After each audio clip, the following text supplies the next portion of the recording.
Episode 210 चाहे वे किसी भी परिस्थिति से गुजर रहे हों, चाहे कुछ भी हुआ हो, जब तक बच्चा सुरक्षित है, जब तक बच्चा समझता है, तब तक वास्तव में और कुछ मायने नहीं रखता। तीनों बच्चों के दृढ़ संकल्प ने दुर्घटना के कारण छाए निराशा के माहौल को दूर कर दिया। आखिरकार उनके सामने पूरा 1 साल पड़ा था। जब तक चेन परिवार के माता पिता और बेटे को अस्पताल से छुट्टी मिली, तब तक नव वर्ष की पूर्व संध्या आ चुकी थी।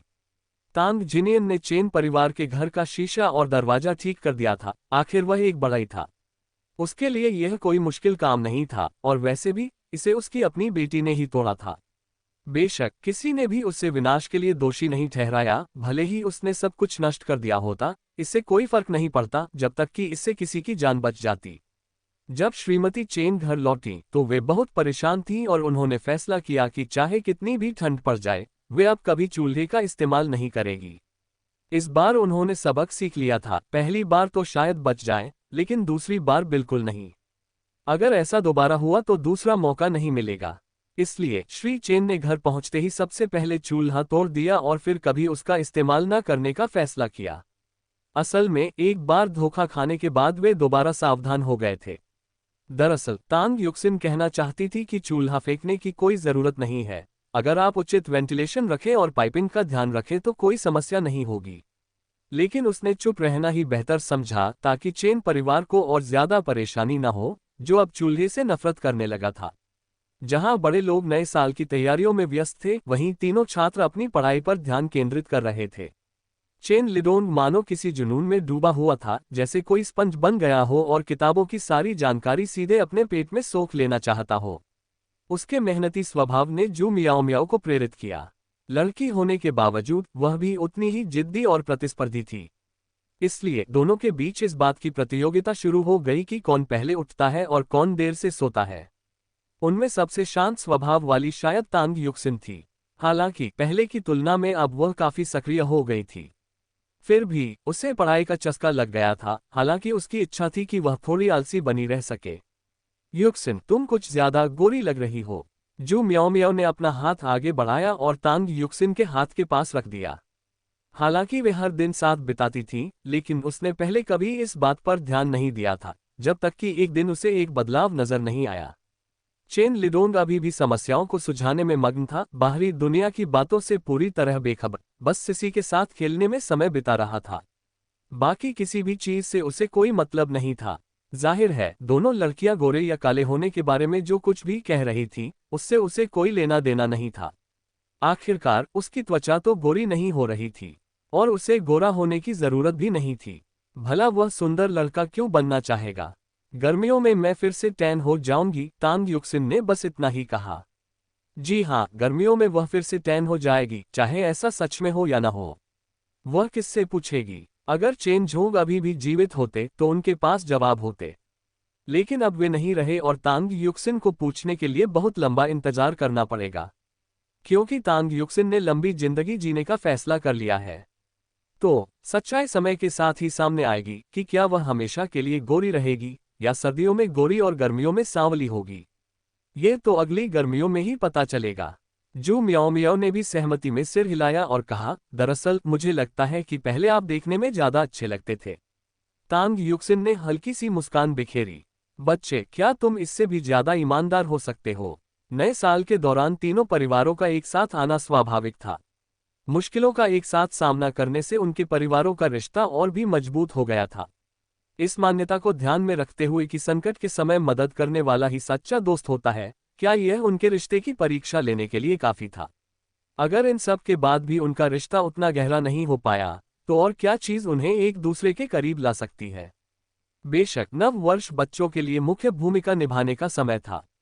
हालांकि तांग युक्सिन और अन्य 2 बच्चे बड़े हो रहे थे, लेकिन उनकी शादी नहीं हुई थी, जिसका मतलब था कि वे अभी भी बच्चे थे और नव वर्ष के उपहार पाने के हकदार थे।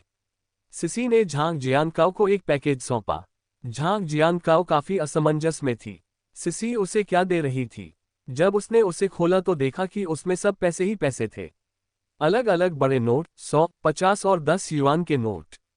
इतने सारे नोटों का ढेर तो यकीनन कई 100 युआन का होगा, है ना। सिसी, तुम्हें ये पैसे कहाँ से मिले। झांग शियानकाओ ने तुरंत अपनी बेटी की चोटी पकड़ ली। क्या उसकी बेटी ने ये पैसे चुरा लिए थे। वह बिल्कुल भी यह सोचने की हिम्मत नहीं कर पा रही थी कि उसकी सिसी ने ये पैसे चुराए होंगे। सिसी ने उलझन में अपना सिर झुकाया। माँ, क्या आपने नहीं कहा था कि नए साल का पैसा माँ को ही देना चाहिए? हाँ, उसने यही कहा था। झांग जियांकाओ लगभग रो पड़ी, लेकिन उसकी आंखों में आंसू नहीं थे। लेकिन उसका मतलब नए साल के पैसों से था, न कि उस सारे पैसे से जो न जाने कहां से आया था। क्या कुछ गड़बड़ है? सिसी असमंजस में थी। उसने अपनी माँ के निर्देशों का पालन किया था। अब अचानक उसने कुछ गलत कर दिया था। कुछ ही समय बाद तांग जिनियन और तांग जिजुन वापस लौटे और नकदी की मात्रा देखकर चौंक गए। तांग जिनियन ने पैसे लिए और उनका मोटा मोटा हिसाब लगाया। ये 200 युआन से अधिक था। क्या तुमने ये दिया? उसने तांग जिजुन से पूछा। अपनी बेटी के प्रति उनके स्नेहपूर्ण स्वभाव को देखते हुए ऐसा लग रहा था कि तांग जिजुन ऐसा ही करेंगे। नहीं, तांग जिजुन ने सिर हिलाते हुए कहा, क्या ये बड़े भाई की तरफ से हो सकता है? दोनों भाइयों ने पैसों को देखते हुए एक दूसरे को हैरानी भरी नजरों से देखा, फिर अपनी निगाहें झांग जियांकाओ की ओर घुमा ली। झांग जियांकाओ ने तेजी से अपना सिर हिलाया। बड़े भाई जिजुन, ये मैंने नहीं किया। भला मैं सिसी को इतना पैसा कैसे दे सकती हूँ? ऐसा नहीं था कि उसके पास पैसे नहीं थे, आखिर तांग जिजुन का पैसा तो उसी के हाथ में था। लेकिन घर में इतना पैसा होने के बावजूद भी वो अपनी बेटी को यूं ही नहीं दे देती। सिसी अभी छोटी थी और उसे पैसे का सही हिसाब किताब नहीं पता था। ये तो मुमकिन ही नहीं था कि वो उसे 200 युआन एक साथ दे दे। ये ज्यादा मुमकिन था कि पैसा उसके चाचा या पिता ने दिया हो। क्या ये युक्सिन की तरफ से हो सकता है? तांग भाइयों को ये शक था। तांग युक्सिन के पास हमेशा कुछ पैसे होते थे। दूसरे बच्चों के विपरीत वह अपने खर्चों के लिए काम करती थी। वह पैसे कमाने के लिए औषधीय घास खोदती थी। उसके पास थोड़ी सी रकम होती थी, बहुत ज्यादा नहीं, लेकिन स्कूल के खर्च, स्टेशनरी और किताबों के लिए पर्याप्त। इससे किसी को भी चिंता का कोई कारण नहीं था। क्या हुआ? तांग युक्सिन बैठ गई और झांग शियांकाओ द्वारा अभी अभी बनाई गई थाली से मुट्ठी भर ताजे तले हुए फल उठा लिए। उसने सोचा कि झांग शियांकाओ को खाना बनाने का वाकई हुनर है। वह जो कुछ भी बनाती थी वह नाजुक और स्वादिष्ट होता था। वह वाकई एक अच्छी महिला थी। उससे शादी करना उसके दूसरे चाचा के लिए वाकई फायदेमंद साबित हुआ। युक्सिन, क्या ये पैसे तुम्हारे हैं? तांग जिनियन ने मेज पर रखे पैसों की ओर इशारा करते हुए अपनी बेटी से पूछा। तांग युक्सिन ने मेज पर रखे पैसों को देखा। उसकी आंखें शांत थीं, जैसे किसी गहरे तालाब का शांत पानी, लगभग बिना किसी लहर के। नहीं, उसने सिसी को अपने करीब खींचते हुए जवाब दिया। क्या चेन लिडोंग ने इसे आपको दिया था? सिसी ने अपनी आंखें झपकाईं और फिर जोर से सिर हिलाते हुए कहा, भाई ने ये सिसी को दिया था। उन्होंने कहा था कि वह इसे भविष्य में सिसी को दे देंगे। तांग जिजुन का चेहरा पल भर में गुस्से से लाल हो गया। उनकी बेटी अभी इतनी छोटी थी और कोई उस पर बुरी नजर गड़ाए बैठा था। धिक्कार है उस बदमाश पर। उन्हें सचमुच ऐसा लग रहा था जैसे वे अपने होने वाले दामाद को देख रहे हों। जितना ज्यादा वे उसे देखते उतना ही ज्यादा उन्हें उससे नफरत और घृणा होने लगती। उसने पैसे छीने और सीधे चेन लिडोन को वापस दे दिए, फिर सिसी को वापस ली तांग गांव ले गया। चेन लिडोन आंसू बहाने की कगार पर खड़ी होकर पैसों को घूर रही थी। पिताजी ने कहा कि एक पुरुष को अपनी कमाई का पैसा एक महिला को सुरक्षित रखने के लिए देना चाहिए, तो क्या उन्होंने सही काम नहीं किया? उसके पिता कंजूस चेन शर्म से लाल हो गए। उन्होंने अपना हाथ हिलाया। किसी का सामना करने में उन्हें बहुत शर्म आ रही थी। उनका बेटा कितना मूर्ख था। चेन की मां ने बस अपना सिर हिलाया। कोई बात नहीं, उसने सोचा, अब वह और दखल नहीं देना चाहती। बड़े होकर वे अपना रास्ता खुद खोज लेंगे। तब तक वह बूढ़ी हो चुकी होगी। ये वर्ष कुछ हद तक खतरनाक रहा था, लेकिन बीत चुका था। वे सभी अभी भी यहीं थे और उनका समय भी बीत चुका था। वे अभी भी माध्यमिक विद्यालय के छात्र थे और उनका जीवन अभी शुरू ही हुआ था, एक उज्ज्वल जीवंत उम्र में। जब वे स्कूल लौटे तो कक्षा में कुछ बदलाव हुए थे। कम से कम झांग यिंदी की अनुपस्थिति तो थी ही। जब दूसरों ने इसके बारे में पूछा तो तांग युक्सिन ने बस अपना सिर हिला दिया। उसे कुछ पता नहीं था। झांग यिंदी शायद मर गई थी और दुनिया को एक और झांग शियाओमी मिल गई थी, वह औरत जो एक हाथ से किसी का भी दिल तोड़ सकती थी। कई अन्य अपरिचित चेहरे भी वापस नहीं आए। विभिन्न कारणों से उन्होंने पढ़ाई छोड़ दी। लेकिन अधिकांश सहपाठी अभी भी वहीं थे। वास्तव में वे बदले नहीं थे, भले ही वे हर दिन बदल रहे थे। उनकी उम्र और उनकी बुद्धि में बदलाव आया।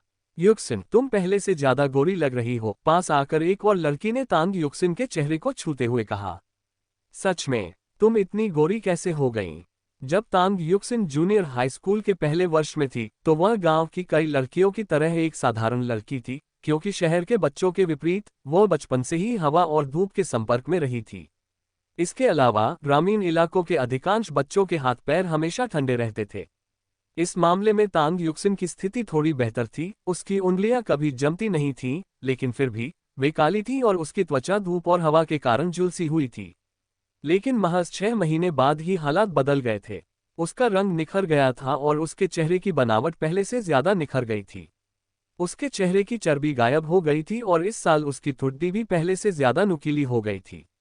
सबसे महत्वपूर्ण बात यह थी कि तांग युक्सिन के दांत बहुत सुंदर, सफेद और करीने से सजे हुए थे। जब वह मुस्कुराती थी तो उसके चेहरे पर एक मनमोहक, सौम्य चमक आ जाती थी। कहते हैं कि गोरा रंग कई खामियों को छुपा देता है।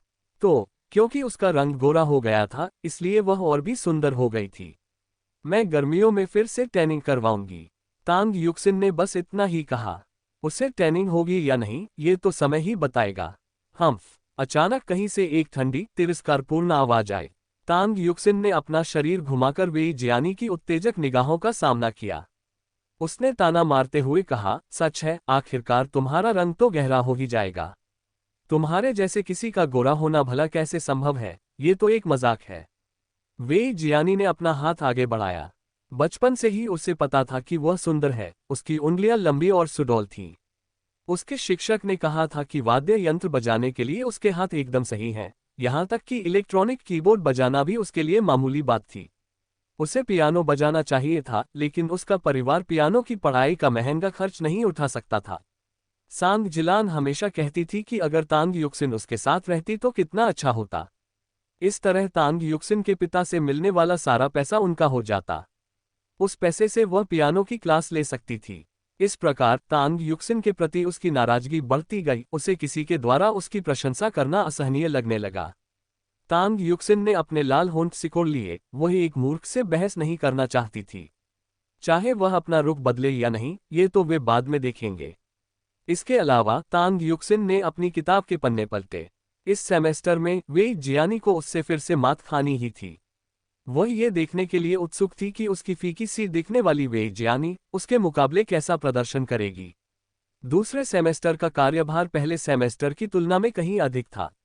हालांकि छुट्टियों के दौरान अतिरिक्त कक्षाओं की वजह से न केवल तांग युक्सिन बल्कि चेन लिडोंग और जू मियाओ मियाओ भी काफी राहत महसूस कर रही थीं। अब उन्हें दूसरों से होमवर्क कॉपी करने की जरूरत नहीं थी, वे इसे खुद ही पूरा कर सकते थे। चेन लिडोंग, जो जीवन भर दूसरों का होमवर्क कॉपी करता रहा था, हैरान रह गया। एक दिन सच में कोई उससे जवाब मांगने आया। यह एहसास बहुत अच्छा था और उनका मनोबल बढ़ गया। लेकिन जब उसने कक्षा के सबसे होनहार छात्र, पूरी कक्षा में दूसरे सबसे अच्छे छात्र, एक शांत स्वभाव के किताबी कीड़े को अपने सामने बैठे देखा, तो उसकी सारी श्रेष्ठता और फूला हुआ अहंकार चकनाचूर हो गया। उसे किस बात पर गर्व था? वह छात्र कक्षा का सबसे होशियार छात्र था, जबकि वह खुद 12वें स्थान पर था। अंतर केवल 12 स्थानों का नहीं था, ये प्रशांत महासागर जितना विशाल था, नहीं, बल्कि पूरे सौर मंडल जितना विशाल था। उसके लिए 12वें स्थान से पहले स्थान पर पहुंचना एक असंभव कार्य था। वह तांग युक्सिन को भी नहीं हरा सका, शीर्ष छात्र को हराना तो दूर की बात थी। एक दिन कक्षा शिक्षिका मंच पर आईं। वे अपने विद्यार्थियों के हालिया शैक्षणिक रवैये से बहुत संतुष्ट थीं। विषय शिक्षकों ने बताया कि ये सभी बच्चे आजकल बहुत मेहनत कर रहे हैं। विशेष रूप से जू मियाओ मियाओ और चेन लिडोंग, जो पहले पढ़ाई में पिछड़ जाते थे, उनमें काफी सुधार हुआ था।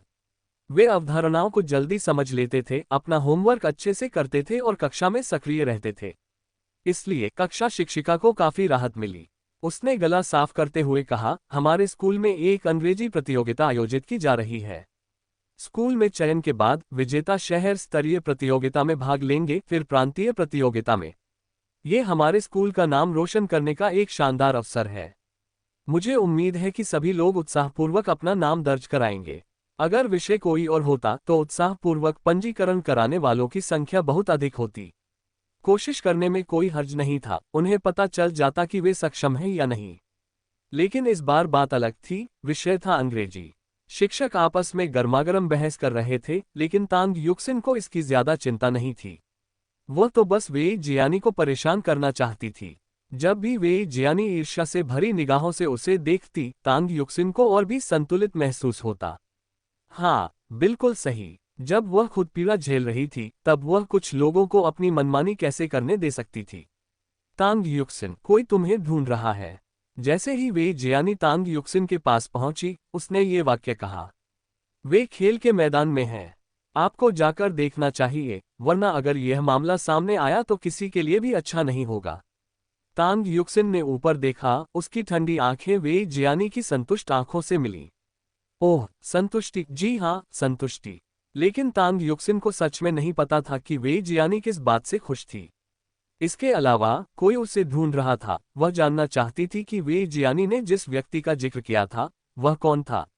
वह उठी और बाहर चली गई। उसे वे जियानी के मुस्कुराते होठों पर छिपी व्यंग्य की झलक का एहसास नहीं था। खेल के मैदान के पास एक छोटा सा उपवन था, जिसे गलत नहीं समझा जाना चाहिए। यह उपवन विश्वविद्यालय के उपवन से बिल्कुल अलग था। माध्यमिक विद्यालय के छात्र, विशेष रूप से इस उम्र में, बेहद मासूम और पवित्र थे। अगर कोई उससे पूछे कि उपवन क्या होता है, उनका जवाब निश्चित रूप से यह होगा, पेड़ों का झुंड छोटे पेड़ों से बना जंगल होता है। जाहिर है, यहाँ किसी में भी प्यार का इजहार करने की हिम्मत नहीं है। 15 या 16 साल के बच्चों की मानसिकता अभी उस स्तर तक विकसित नहीं हुई थी। वे निर्मल नीले आकाश की तरह पवित्र थे, भविष्य के धूल और पाले से भरे धूसर आकाश के विपरीत। वे जियानी ने कहा कि वह व्यक्ति वहां मौजूद था, और तांग युक्सिन को वे जियानी द्वारा अपनी प्रतिष्ठा धूमिल करने की चिंता करने की आवश्यकता नहीं थी। वे जियानी अभी उस स्तर तक नहीं पहुंची थी। शायद वह भविष्य में उस स्तर तक पहुंच जाए, लेकिन अभी नहीं। वह चलकर पास गई और उसने दूर से एक व्यक्ति की परछाई देखी। उसके कदम लड़खड़ा गए। अब उसे पता चल गया था कि कौन आया है।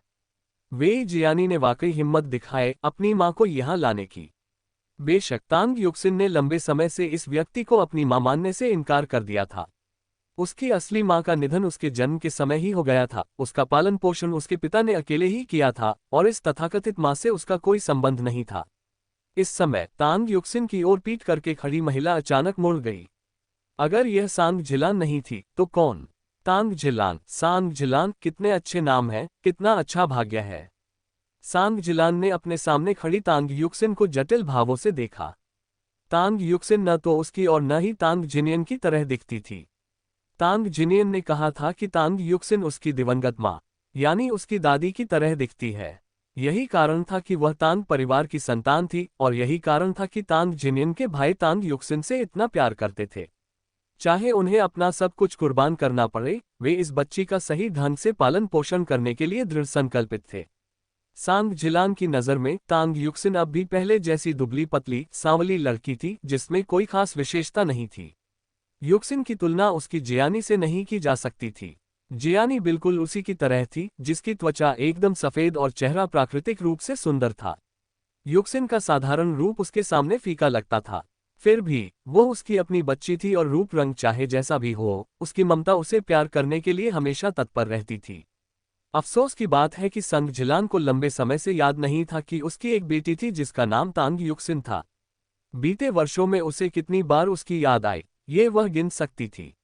अगर वे जियानी ने उसका जिक्र न किया होता तो उसे अब युक्सिन की याद न आती।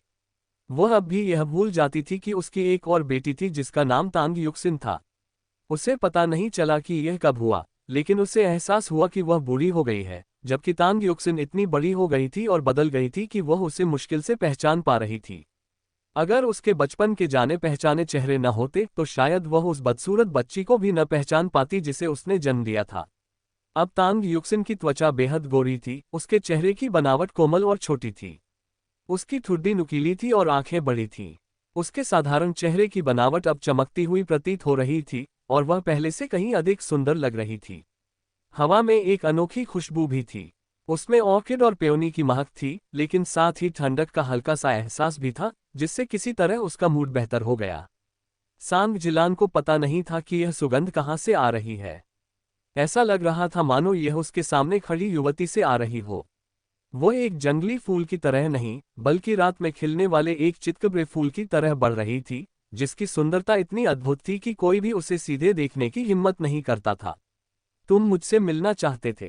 तांग युक्सिन अपनी जगह पर खड़ी रही, बिल्कुल भी नहीं हिली। उसके होठों के एक कोने पर हल्की सी मुस्कान आई जो व्यंग्यपूर्ण थी। उसे कभी विश्वास नहीं हो रहा था कि संग जिलान उसे याद करके या उससे मिलने के लिए उससे मिलने आएगी। उसने पिछले जन्म में इस स्त्री का स्वार्थ देखा था और उससे सारी उम्मीदें छोड़ दी थीं। इसलिए वह मातृत्व प्रेम की अस्थिर और अमूर्त अवधारणा में विश्वास नहीं करती थी, क्योंकि यह अवास्तविक थी। अत्यधिक कल्पनाओं में खो जाने से केवल निराशा ही मिलती है, जिससे न केवल स्वयं को बल्कि अपने आसपास के लोगों को भी दुख पहुंचता है। इस जीवन में वह संग झिलान के बहकावे में नहीं आएगी और न ही वह संग झिलान को फिर से उसे और उसके पिता को चोट पहुंचाने देगी। युक्सिन। सांग जिलान ने जटिल भावों के साथ युक्सिन का नाम पुकारा, ये स्वीकार करते हुए कि वह तांग युक्सिन थी, एक बेटी जिस पर उसने ध्यान नहीं दिया था। क्या तुम्हें कुछ चाहिए? तांग युक्सिन ने बिना किसी स्नेह के ठंडे स्वर में दोहराया। उसकी आंखों में भावनाओं का कोई अंश नहीं था। मैं। संग जिलान ने कुछ कहने की कोशिश की, लेकिन तांग युक्सिन की ठंडी उदासीनता ने उसके शब्दों को गले में ही अटकने दिया।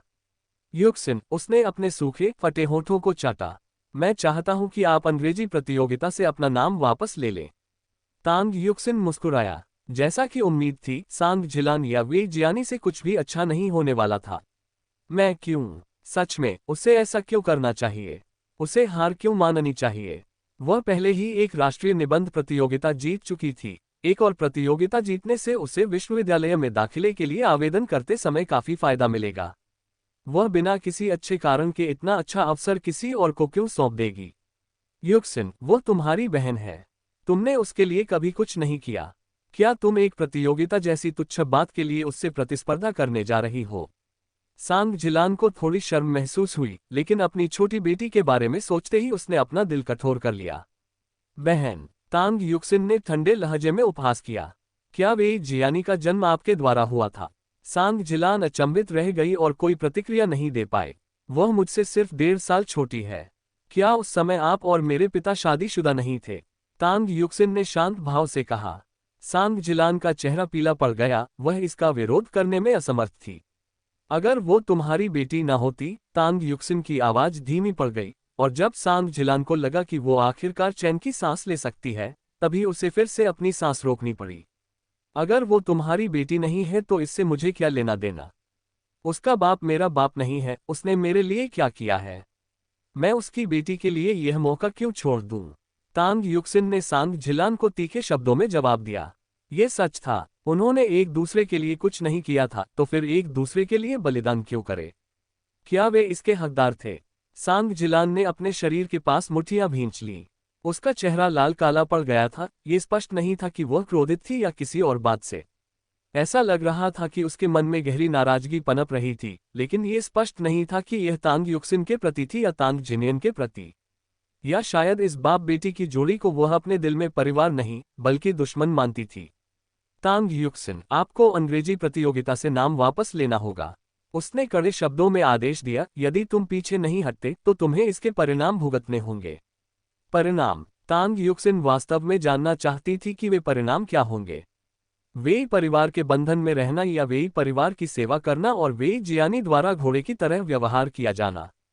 वह मुंह फेर कर चली गई, सांग जिलान से और कुछ कहना नहीं चाहती थी। उसे डर था कि कहीं वह उससे और भी ज्यादा नफरत न करने लगे और उसे चोट न पहुंचा दे। सांग जिलान की गलतियों के बावजूद वही तो थी जिसने उसे जीवनदान दिया था। उसे अपनी परवाह नहीं थी, लेकिन वह ये भी नहीं चाहती थी कि उसके पिता पर किसी भी बात का दोष आए। तांग युक्सिन। सांग जिलान एक कदम आगे बढ़ी। प्रतियोगिता से हट जाओ, वरना मैं तुम्हारे पिता को खरी खोटी सुना दूंगी। क्या वह अपनी बेटी को अपनी मां को नकारना सिखाते हैं? तांग युक्सिन अचानक रुक गई। वह पीछे मुड़ी और अपने पीछे खड़ी महिला को ऐसे घूरने लगी मानो वह मूर्ख हो। वह महिला गुस्सैल लग रही थी, उसका चेहरा गुस्से से लाल था और गर्दन गुस्से से फूली हुई थी। क्या तुम्हें लगता है कि अगर तुमने दोबारा मेरे पिता के सामने आने की हिम्मत की तो उन्हें इस बात की परवाह नहीं होगी कि तुम एक महिला हो और वे तुम्हें हमारे घर से बाहर निकाल देंगे? उसके लहजे में व्यंग्य भरा था। क्या संग जिलान को सच में लगता था कि तांग जिनियन में गुस्सा नहीं है, वह मिट्टी का बना है? हाँ, वही ईमानदार और नेक दिल था। वह अपनी बेटी के लिए अपना पूरा जीवन समर्पित कर सकता था, यहाँ तक कि मृत्यु तक खुद को विनम्र कर सकता था। लेकिन अगर कोई उसकी बेटी को नुकसान पहुंचाने की हिम्मत करता तो वह भी उससे जान की बाजी लगाकर लड़ने को तैयार था, चाहे वह संग जिलान ही क्यों न हो। सांग जिलान के दिल में एक झंझनाहट सी उठी, एक ऐसी अकथनीय ठंडक जिसने उसे अनायास ही कपकपा दिया। उसे अभी भी कभी कभी उस समय के बुरे सपने आते थे जब तांग जिनियन तांग युक्सिन का सामान लेने के लिए वे परिवार में आया था। उसकी आंखों में ऐसी क्रूरता भरी थी मानो वह किसी को खा जाने वाला हो। उसके माथे से पसीना टपक रहा था। तांग युक्सिन ने एक बार फिर पीछे मुड़कर देखा, लेकिन उसकी तिरस्कार से भरी आवाज स्पष्ट रूप से सांग जिलान के कानों तक पहुंच गई, जिससे वह काफी शर्मिंदा महसूस करने लगी। क्या ऐसा हो सकता है कि उसने सचमुच ये दिया हो? जब तांग युक्सिन वहां पहुंची तो उसने अपने भाई और पिता की तीव्र निगाहों को देखा, मानो उसके सिर पर एक लाल फूल उग आया हो। चिंता मत करो, तांग युक्सिन अभी भी मुस्कुरा रही थी, लेकिन उसकी आंखों की चमक थोड़ी फीकी पड़ गई थी। अगर यही तुम चाहते हो तो मैं मान जाती हूँ, लेकिन इस तरह से अवसर हासिल करना, ये तो सिर्फ तुम ही सोच सकते हो। जो जीतना चाहते हैं उन्हें हार भी सहनी चाहिए। जो हार बर्दाश्त नहीं कर सकते, जो जीत नहीं सकते, वे ही ऐसे घटिया हथकंडे अपनाते हैं। तुम शायद ऐसे हताशा भरे कदम उठाने को तैयार हो जाओ, लेकिन मैं इतना नीचे नहीं गिरूंगी, तुम्हारे जैसे लोगों से मुकाबला नहीं करूंगी। इससे मुझे लगता है कि मेरा स्तर बहुत कम है। सांग जिलान का चेहरा अनायास ही लाल होने लगा। उसने चारों ओर देखा। भले ही आसपास कोई और न हो, फिर भी उसे यह महसूस हो रहा था कि कोई उस पर हंस रहा है। वह जल्दी से चली गई। हालांकि उसका लक्ष्य हासिल हो गया था, उसे मनचाहा परिणाम मिल गया था, लेकिन फिर भी उसे ऐसा क्यों लग रहा था जैसे वह हार गई हो, पूरी तरह से पराजित हो गई हो, घोर अपमान की हद तक। तांग युक्सिन घर लौटी, कुछ औषधीय जड़ी बूटियां निकाली, उन्हें उबलते पानी में उबाला। जैसे ही औषधीय सुगंध फैली, उसने धीरे धीरे एक एक कप करके उसे पी लिया। इस समय बाहर की रोशनी उसकी आंखों की पुतलियों पर पड़ रही थी, जिससे वे पारदर्शी और चकाचौंध भरी लग रही थीं। उसकी आंखें असाधारण रूप से काली थीं, रात के तारों की तरह, ब्रह्मांड में टिमटिमाते तारों की तरह। ऐसा प्रतीत होता था मानो उनके भीतर एक आकाशगंगा या एक ब्लैक होल समाया हुआ हो।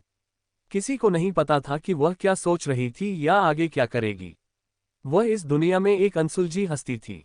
वह बाकी सभी को जानती थी, लेकिन कोई भी उसे समझ नहीं पाता था। उसने कप नीचे रख दिया, उसके हाथों से बची हुई गर्माहट धीरे धीरे कम हो गई।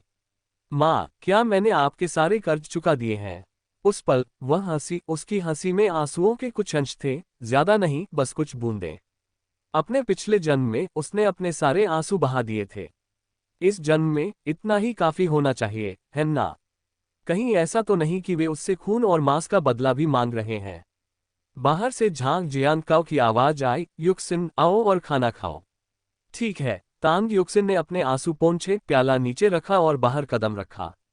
उसने देखा कि छोटी सी सिसी कुर्सी पर शालीनता से बैठी है। सिसी शिष्टाचार जानती थी, बड़ों की गैरमौजूदगी में वह चॉपस्टिक को हाथ नहीं लगाती थी। तांग युक्सिन ने खुद को रोक नहीं पाए और अपनी बहन के छोटे से चेहरे को चुटकी से दबा लिया। वह सचमुच उससे बहुत प्यार करती थी। सिसी ने अपनी बड़ी बहन को देखकर बस मुस्कुरा दिया, उसका छोटा सा चेहरा बहुत प्यारा लग रहा था। छोटी बहन को ऐसा ही होना चाहिए। हाँ, यह उसकी बहन थी, वह जानती थी, अगर उसे कुछ हो भी जाता, तो भी सिसी अपने पिता और चाचा का ख्याल रखती। अतीत में उसने तांग जिनियन की भी इसी तरह देखभाल की थी। अब इस जीवन में सिसी तांग परिवार का नाम आगे बढ़ा रही थी। हाँ, उसका उपनाम तांग था, उसे तांग सिसी कहा जाता था। उसकी माँ का नाम झांग शियानकाओ और पिता का नाम तांग जिजुन था। झांग शियानकाओ रसोई से बाहर आई, उनके पूरे व्यक्तित्व से मातृत्व का स्नेह झलक रहा था। उन्होंने वर्षों से अपना बहुत ध्यान रखा था, खोया हुआ वजन वापस पा लिया था और बीते सालों की भरपाई भी कर ली थी। हालांकि अब उनके बाल पहले जैसे बड़े बड़े नहीं थे, फिर भी वे बेहद खूबसूरत थीं। अब उनमें मासूमियत और परिपक्वता का अद्भुत मेल दिखाई देता था। इसलिए तांग युक्सिन को लगा कि उसके चाचा को मानो खजाना मिल गया है। उसके चाचा ही थे जिन्होंने इतनी खूबसूरत महिला को अपनी पत्नी के रूप में घर लाने का दूरदर्शी विचार किया था। बहन, मांस खाओ। सिसी ने तांग युक्सिन को मेज पर रखा मांस का सबसे बड़ा टुकड़ा दिया। नहीं बहन, तुम खा लो। तांग युक्सिन ने मांस को वापस सिसी के कटोरे में रख दिया। सिसी को चॉपस्टिक उठाकर मांस का टुकड़ा बड़े चाव से खाते देख तांग युक्सिन को संतोष हुआ। उसे खाते हुए देखना और भी अधिक स्वादिष्ट लग रहा था। अगले दिन जब तांग युक्सिन स्कूल पहुंची तो वह ज्यादा नहीं बोली। अगर कोई उससे बात करता तो वह बस सिर हिलाकर मुस्कुरा देती। अंग्रेजी की क्लास में शिक्षक ने पहले ही तय कर लिया था कि अंग्रेजी प्रतियोगिता में कौन कौन भाग लेगा। चाहे कुछ भी हो, तांग युक्सिन वेई जियानी से बेहतर थी। वैसे तो उसकी शक्ल सूरत भी बुरी नहीं थी, सबसे महत्वपूर्ण बात थी उसकी बेहतर अंग्रेजी और शांत स्वभाव, जो उसे ऐसी प्रतियोगिताओं के लिए सबसे उपयुक्त उम्मीदवार बनाते थे। शिक्षक ने तांग युक्सिन को खड़े होकर प्रश्नों के उत्तर देने को कहा। जब तक तांग युक्सिन के उत्तर अच्छे थे, तब तक उसका चयन हो चुका था। अंतिम निर्णय शिक्षक का ही था। अन्य शिक्षकों की राय केवल सुझाव मात्र थी, अंतिम निर्णय अंग्रेजी शिक्षक का ही था। हालांकि जब तांग युक्सिन ने बोलना शुरू किया तो सभी चौंक गए। उसकी आवाज कर्कश थी, टूटे हुए घंटे की तरह, कानों को बेहद चुभने वाली थी। अंग्रेजी शिक्षक को भी अशुभ संकेत का आभास हो रहा था। ये खत्म हो गया था। वास्तव में ये खत्म हो चुका है। अंग्रेजी प्रतियोगिता नजदीक होने के कारण तांग युक्सिन की आवाज ऐसी हो गई थी। क्या अगले कुछ दिनों में इसमें सुधार हो सकता है? अंग्रेजी शिक्षिका ने अभी तक उम्मीद नहीं छोड़ी थी, शायद कल उसकी आवाज बेहतर हो जाए। हाँ, इंतजार करते हैं। किसी उम्मीदवार का चयन करना आसान नहीं था। वह बीच में ही बदलाव नहीं करना चाहती थी, और सभी संभावित उम्मीदवारों में से केवल तांग युक्सिन ही प्रतियोगिता जीतने की सबसे अधिक संभावना रखती थी। वह उसे इस अवसर को छोड़ना नहीं चाहती थी। हालांकि टैंग युक्सिन की आवाज ने टैंग जिनियन को चिंतित कर दिया। युक्सिन, तुम्हारी आवाज ऐसी क्यों हो गई है? तांग जिनियन ने चिंता से अपनी बेटी से पूछा। एक ही दिन में उसकी आवाज ऐसी कैसे हो गई? पापा, कोई बात नहीं, तांग युक्सिन मुश्किल से बोल पाए, उसकी आवाज मुश्किल से सुनाई दे रही थी। क्या मैं तुम्हें अस्पताल ले जाऊं? तांग जिनियन ने अपनी बेटी को अस्पताल ले जाने के लिए इलेक्ट्रिक साइकिल पर सवार होते हुए सुझाव दिया। वह साफ तौर पर बीमार थी, हम उसे अस्पताल कैसे नहीं ले जा सकते थे।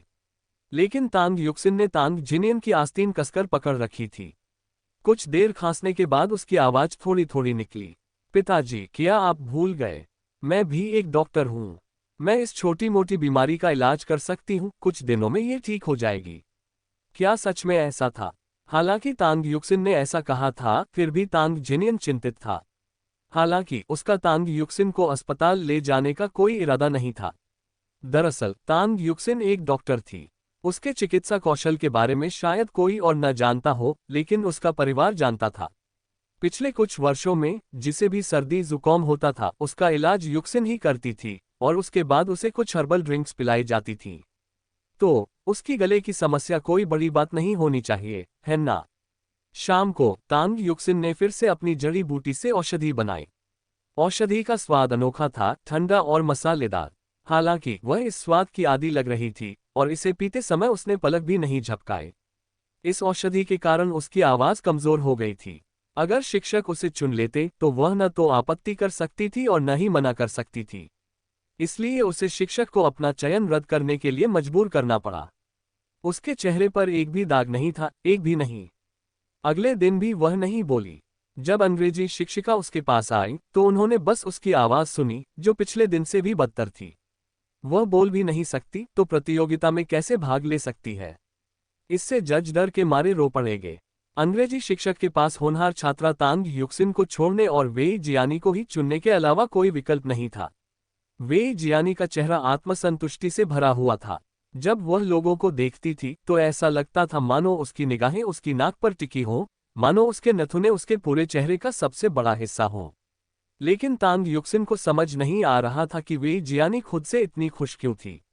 क्या वह सचमुच दूसरों के बचे हुए भोजन को खाकर संतुष्ट थी? दया के कारण जो कुछ उसे दिया जाता था उसे स्वीकार कर लेती थी। वेई परिवार के दिमाग की कार्यप्रणाली आम लोगों के लिए समझ से परे रही होगी। कम से कम तांग युक्सिन तो निश्चित रूप से इसे समझ नहीं सकती थी। अंत में वेई जियानी ने अपनी कक्षा की अंग्रेजी प्रतियोगिता के लिए क्वालिफाई कर लिया। दुर्भाग्यवश उसका प्रदर्शन निराशाजनक रहा और वह प्रारंभिक चयन के पहले दौर में ही बाहर हो गई। शुरुआत में वेई जियानी काफी आत्मविश्वासी थी। उसे अंग्रेजी की अतिरिक्त ट्यूशन मिली थी, इसलिए उसकी अंग्रेजी दक्षता अपेक्षाकृत अच्छी थी। कम से कम अपनी कक्षा में तो वह शीर्ष छात्रों में गिनी जाती थी। हालांकि वह तांग युक्सिन के सामने कहीं नहीं टिकती थी, जो सभी विषयों में लगातार उत्कृष्ट थी। यहां तक कि कक्षा की सबसे होशियार छात्रा भी मुश्किल से ही उसकी बराबरी कर पाती थी। वह होशियार छात्रा लिख तो सकती थी, लेकिन मुश्किल से ही बोल पाती थी। वह किताबी कीड़ा परीक्षा में तो बहुत अच्छा प्रदर्शन करता था, लेकिन उसे भाषा की धारा प्रवाह समझ नहीं थी। वह किताबी कीड़ा बुद्धिमान था, लेकिन उसकी भावनात्मक बुद्धिमत्ता में सुधार की गुंजाइश थी। स्कूल की प्रारंभिक प्रतियोगिता के दिन वे जियानी बेहद आत्मविश्वासी थी। अपने से पहले के प्रतियोगियों को सुनकर वह जानती थी कि उनके वाक्य उसके जितने धाराप्रवाह नहीं थे, उनका उच्चारण उतना सटीक नहीं था, उनकी आवाज उतनी मधुर नहीं थी, और निश्चित रूप से उनमें से कोई भी उसके जितनी आकर्षक नहीं थी। अगर वह हमेशा की तरह प्रदर्शन करती रही तो उसे प्रारंभिक दौर पास करने और राष्ट्रीय पुरस्कार जीतने का पूरा भरोसा था। तब वह तांग युक्सिन को दिखा सकती थी कि असली सफलता क्या होती है। भला तांग युक्सिन, जो बिल्कुल नासमझ थी, भला उसकी बराबरी कैसे कर सकती थी। एक अन्य छात्रा द्वारा बेढंगे तरीके से एक अंश का पाठ समाप्त करने के बाद उसे यह एहसास हुआ कि यह अंग्रेजी का एक औसत दर्जे का स्तर था, लेकिन ये देखते हुए कि इस प्रकार की अंग्रेजी अभी तक व्यापक रूप से लोकप्रिय नहीं हुई थी, ये पहले से ही काफी प्रभावशाली थी। कम से कम उन्होंने पिछले साल ही अंग्रेजी सीखना शुरू किया था, इसलिए कम से कम इतना तो प्रशंसनीय था। अंत में वे जियानी की बारी आई। वह इतनी देर से बैठी थी कि उसके नितंबों में दर्द होने लगा था, लेकिन वह मंच पर जाने और सबका ध्यान अपनी ओर खींचने के लिए बेताब थी। वह आत्मविश्वास से मंच पर दाखिल हुई। बाकी सब बातों को छोड़ दे तो वह खूबसूरत थी और मंच पर उसकी उपस्थिति लाजवाब थी। कम से कम उसने बचपन से ही अभ्यास किया था, क्योंकि उसने बाल दिवस, शरद उत्सव और नववर्ष दिवस जैसे अवसरों पर प्राथमिक विद्यालय की सभाओं में प्रस्तुति दी थी। मिडिल स्कूल में वह हमेशा विभिन्न कार्यक्रमों में शामिल रहती थी, इसलिए मंच पर उसकी उपस्थिति स्वाभाविक रूप से प्रभावशाली थी। जब वह मंच के बीचों बीच खड़ी हुई तो उसे थोड़ी घबराहट महसूस हुई, लेकिन वह घबराहट जल्दी ही दूर हो गई। उसने अपनी आंखें बंद की, गहरी सांस ली, और जब उसने उन्हें दोबारा खोला तो वह काफी शांत थी। नमस्कार सब लोग, मैं वे जियानी हूँ, उसने मीठी मुस्कान के साथ अपने रूप रंग को लेकर बेहद आत्मविश्वास से भरी हुई कहना शुरू किया। आज मैं जंगल में बसंत कविता पढ़ूंगी। यह एक लंबी गद्य रचना थी। अगर इसे अच्छे से पढ़ा जाए तो ये सुनने में बहुत सुखद होगी। अंग्रेजी शिक्षक ने इस रचना को लंबे समय से खोजा था, मूल रूप से इसे तांग युक्सिन के लिए तैयार किया था। शिक्षक को लगा था कि तांग युक्सिन की मधुर आवाज इस रचना के लिए ज्यादा उपयुक्त होगी, जबकि वे जियानी की आवाज जरूरत से ज्यादा मीठी और कभी कभी बनावटी लगती थी, जिससे ये कृत्रिम प्रतीत होती थी। बहरहाल अंग्रेजी शिक्षक अब केवल यही प्रार्थना कर सकता था कि सब कुछ सुचारू रूप से चले और कोई बाधा न आए। वे जियानी ने मंच पर पाठ करना शुरू कर दिया था और अंग्रेजी शिक्षिका कुछ हद तक संतुष्ट थी। व्याख्या और याद करने के अलावा कम से कम उन्होंने उन बिंदुओं पर ध्यान दिया था जिन पर जोर दिया गया था। अब तक लगभग कोई गलती नहीं हुई थी। जब तक वह बिना किसी गंभीर गलती के इस प्रदर्शन को बनाए रख सकती है, वह निश्चित रूप से अगले दौर में पहुंच जाएगी।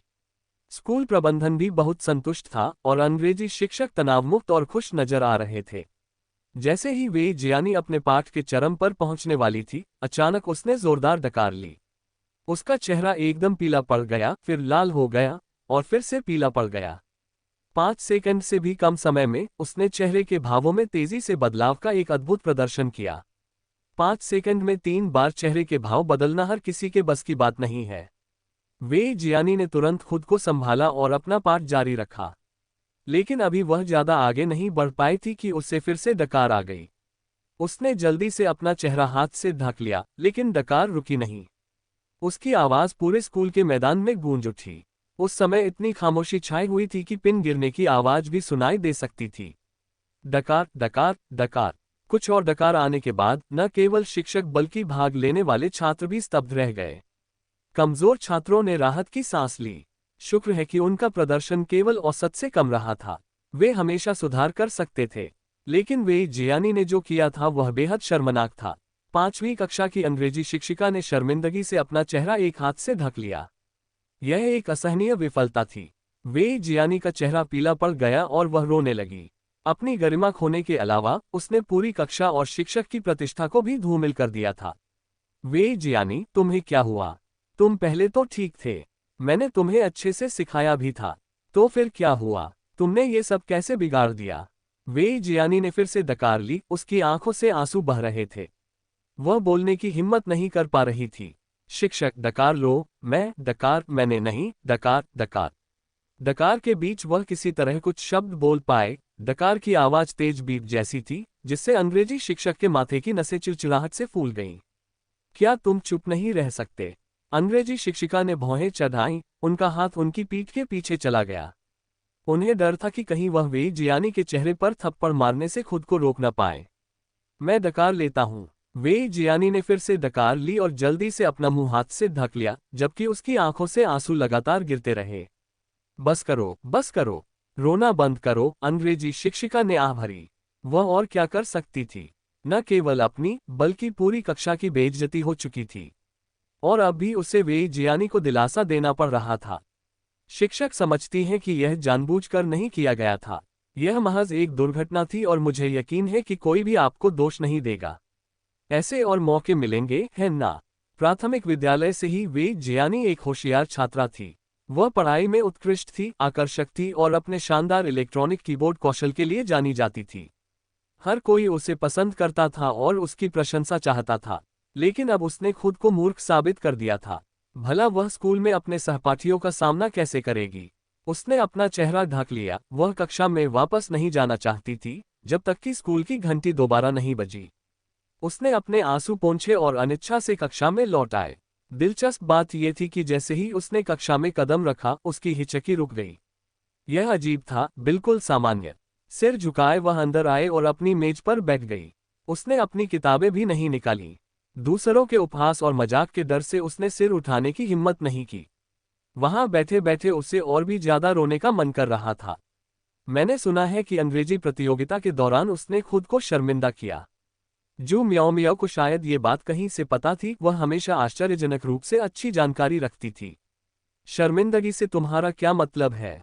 तांग युक्सिन ने अपने हाथों से अपना चेहरा मेज पर टिकाया। उसकी निर्मल आंखें पानी की तरह चमक रही थीं और वह हल्की सी मुस्कुराए। वह उत्तर भारत से थी, फिर भी उसमें एक ऐसी गरिमा थी जो दक्षिण भारत की महिला जैसी लगती थी। उसकी शालीनता और असीम पारदर्शिता सचमुच असाधारण थी। खास तौर पर तांग युक्सिन से आती हल्की ठंडी खुशबू ने जू म्याओ म्याओ को इतना मोहित कर लिया कि वह तांग युक्सिन को घर ले जाकर अपने घर को उस सुगंध से भर देना चाहती थी। साथ ही तांग युक्सिन के साथ समय बिताने से उसे भी उस खुशबू का आनंद लेने का मौका मिलता, बेहतरीन प्राकृतिक इत्र की खुशबू। अफसोस की बात यह थी कि खुशबू ज्यादा देर तक नहीं टिकी, वरना वह तांग युक्सिन को पूरी तरह से अपना बना लेती और उसे कभी घर नहीं जाने देती। जू म्याओ म्याओ ने चुपके से सिर झुकाए वेई जियानी को देखा, अपनी आंखों को घुमाया और फिर तांग युक्सिन के कान की ओर झुक गई। मैंने सुना है कि प्रस्तुति के दौरान उसे लगातार हिचकी आ रही थी। क्या आपको लगता है कि उसने जानबूझकर ऐसा किया, या शायद उसने कुछ अजीब खा लिया हो, या वह बहुत उत्साहित थी और उसने जरूरत से ज्यादा खा लिया हो? शायद ज्यादा खा लिया। जैसे ही तांग युक्सिन ने अपने हाथों में किताब के पन्नों को धीरे से सहलाया, उसकी उंगलियों पर स्याही की हल्की सी खुशबू रह गई। जी हाँ, उसने शायद जरूरत से ज्यादा खा लिया था। समय को कई घंटे पीछे ले जाना। स्कूल की अंग्रेजी प्रतियोगिता में एक प्रतिभागी के रूप में वेई जियानी गर्व और श्रेष्ठता से भरी हुई थी, ठीक वैसे ही जैसे एक मोर अपने पंख फैलाकर गर्व महसूस करता है। जब वह तांग युक्सिन के पास से गुजरी तो उसने तिरछी नजर से उसे देखा। उसे बीमार होने का नाटक करते देखना मजेदार है, ली हुआ ने हंसते हुए अपना मुंह ढकते हुए मजाक में कहा। अगर वह बीमार होने का नाटक न करती और तुमसे हार जाती तो और भी बुरा होता। अब चूंकि वह बीमार है तो कम से कम उसके पास हारने का बहाना तो है। कम शर्मनाक है, मैं तो यही कहूंगी। मुझे भी उम्मीद थी कि उसके साथ निष्पक्ष और न्यायसंगत मुकाबला होगा। अफसोस की बात है कि किसी ने मन बदल लिया। वेई जियानी ने अपनी आस्तीनें ऊपर चढ़ाईं और तिरस्कारपूर्ण ढंग से मुस्कुराए। तांग युक्सिन को वास्तव में समझ नहीं आ रहा था कि वेई जियानी का यह अति आत्मविश्वास कहाँ से आया, और क्या यह बढ़ा हुआ आत्मविश्वास उसके आसन अहंकार को सहारा दे सकता है। जब दोनों की मुलाकात हुई तो तांग युक्सिन ने अपने नाखूनों को झटका दिया। कुछ नन्हे नन्हे कण वेई जियानी की उंगलियों पर चिपक गए। गर्व से भरकर वेई जियानी ने दावत के लिए एक बड़ा सा चिकन लेग भी खरीद लिया। ये लड़की वाकई एक धनी परिवार से थी, जिसके पास मांस की भरपूर उपलब्धता थी, जबकि पिछले जन्म में उसके पास खाने के लिए मुर्गे की खाल तक नहीं थी। सारा मांस वेई जियानी के लिए था। खुद को संभालते हुए तांग युक्सिन ने अपने करीने से कटे हुए नाखूनों को छुआ। अर्धवृत्ताकार ऊपरी भाग पर बनी मुस्कान की रेखा गोल और स्वस्थ गुलाबी रंग के नाखूनों की वक्रता के साथ मेल खा रही थी। ये सब यौवन के जीवंत जीवन का प्रतीक थे। उसे लगा कि उसने वेई जियानी के प्रति बहुत अच्छा व्यवहार किया है, वरना हिचकी की दवा देने के बजाय वह उसे गैस पैदा करने वाला पदार्थ पिला देती। कम से कम हिचकी आना तो शिष्टाचार माना जा सकता था, जबकि अगर वे जियानी को अपने गायन के दौरान अनियंत्रित गैस हो जाती तो वह उनके जूनियर हाई स्कूल की स्थापना के बाद से सबसे बड़ा मजाक बन जाती। देखिए, वह सचमुच एक अच्छी इंसान थी, बल्कि बेहद अच्छी इंसान थी। हालांकि उनके पास इन खेलों को खेलने के लिए काफी समय था। उन्हें कोई जल्दी नहीं थी। वे जियानी की इस घोर अपमान के बाद उसका उत्साह पल भर में फीका पड़ गया। वह अब पहले जैसी घमंडी मोरनी नहीं रही, बल्कि एक जली हुई पूंछ वाले मुर्गे जैसी हो गई थी। लगातार उदास रहने वाली, कभी सबकी चहेती मानी जाने वाली वेई जियानी ने पहली बार विनम्रता का स्वाद चखा। जमीन पर पैर रखते ही कैसा लगा। वह अपने जीवन में आए इस अचानक बदलाव को स्वीकार नहीं कर पा रही थी। यहां तक कि पढ़ाई भी उसकी प्राथमिकता नहीं रही और उसके अंक तेजी से गिरने लगे। लीडोन, तुम्हें अपना पूरा जोर लगाना होगा, तांग युक्सिन ने अचानक लीडोन से कहा। हम अपना सब कुछ झोंक दूं। हाल ही में पढ़ाई में पूरी तरह डूबे हुए चेन लिडोन ने अपना चेहरा ऊपर उठाया। उनके व्यक्तित्व में पहले से कहीं अधिक परिपक्वता आ गई थी। वे परिपक्व हो गए थे, भले ही इसके लिए उन्हें भारी कीमत चुकानी पड़ी हो। फिर भी, चाहे कुछ भी हो जाए, वे जीवित थे और परिपक्व हो चुके थे। वे जियानी ने 5वां स्थान हासिल करने पर गर्व जताया है। तो क्या आप उसे पीछे छोड़ना चाहेंगे? तुरंत ही लिडोन के चेहरे पर मुस्कान आ गई। छी, बस इतना ही। मैं तो काफी समय से 5वें स्थान पर नजर रखे हुए हूँ। स्कोरबोर्ड पर वे जियानी की मुर्गी जैसी चीख पुकार को देखना वाकई घिनौना है। तांग युक्सिन ने अपना गाल हथेली पर टिका लिया। तो आपकी महत्वाकांक्षा इससे भी अधिक है। पहले तो चेन लिडोन को पढ़ाई में कोई दिलचस्पी नहीं थी, लेकिन वो बेहद जिद्दी था। एक बार ठान लेने पर उसे कोई रोक नहीं सकता था। अब वो पढ़ना चाहता था, जी जान से। वो सबसे अच्छे हाई स्कूल और सबसे अच्छे विश्वविद्यालय में दाखिला लेना चाहता था। वो चाहता था कि उसके माता पिता उसके दादा दादी और मामा मामी के सामने अपना गौरव वापस पालें। वो चाहता था कि वे गर्व से सिर ऊंचा करके कह सकें, ये मेरा बेटा है। मुझे नहीं लगता कि मैं पहला स्थान प्राप्त कर पाऊंगा। चेन लिडोन ने कभी पहले स्थान के बारे में सोचा ही नहीं था, मुख्यतः इसलिए क्योंकि शीर्ष स्थान पर आसीन व्यक्ति को पीछे छोड़ना लगभग असंभव लगता था। यहां तक कि प्रतिभाशाली तांग युक्सिन ने भी इसके बारे में नहीं सोचा था, तो उसके जैसे साधारण व्यक्ति की तो बात ही क्या। इसके अलावा, क्या वह उस बेचारे को भी पीछे छोड़ सकता था जो केवल पढ़ना जानता था और कुछ नहीं? तांग युक्सिन ने कहा था कि केवल पढ़ाई करना और समाज में ढलना न जानना समाज में तालमेल बिठाना बहुत मुश्किल बना देगा। लेकिन तालमेल बिठाने में इतनी मुश्किल क्या थी? कॉलेज पहुंचने और काम शुरू करने के बाद सरकार उनकी नौकरी का इंतजाम कर देगी। अगर वे काबिल हुए तो उन्हें शायद कोई अच्छी खासी नौकरी भी मिल जाए। बेशक, उसने तांग युक्सिन से इस बारे में पूछा था, लेकिन उसने बस मुस्कुराकर जवाब दिया और कुछ नहीं कहा। हालांकि वह अब भी तांग युक्सिन के शब्दों पर विश्वास करता था, हजारों किताबें पढ़ना 1000 मील की यात्रा करने जितना उपयोगी नहीं है। ये बात बिल्कुल सही थी। पढ़ाई के अलावा उन्हें उतार चढ़ाव का सामना करना पड़ता था और अपनी आंखों की सुरक्षा भी करनी पड़ती थी। सिर झुकाए वह प्रश्नों को हल करने लगा।